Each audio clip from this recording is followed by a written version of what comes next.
Благодарам подпредседателя. Денешното право за поставување пратенички прашања со оглед на тоа што сме пред крај со денешната седница, ќе го искористам за да поставам само едно пратеничко прашање и тоа пратеничко прашање ќе го упатам до заменик министерот за правда, господин Ален Деребан.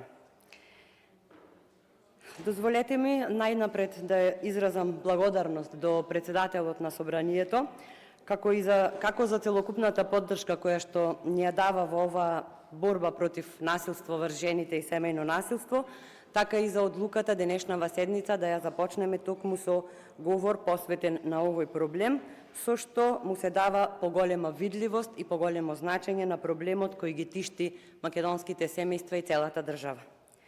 Почитуван заменик министер, целата јавност внимателно ги следи најавените измени на кривичниот законник, со кои делото телесна повреда, кога е извршено во контекст на семејно насилство, ќе се гони по службена должност. Оваа законска реформа е силно поддржана од стручната јавност, граѓанскиот сектор и политичките субјекти, а и сите статистики укажуваат на неопходноста од итно институционално дејствување. Од Министерството за правда веќе беше соопштено дека измените се подготвени и дека треба да се официјализираат после локалните избори како дел од пошироката реформа на кривичниот законник.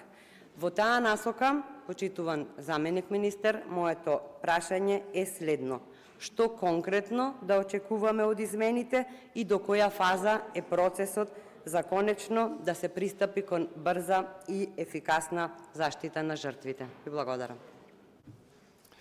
Благодарам. Пратеничката Лидија Петковска постави едно прашање и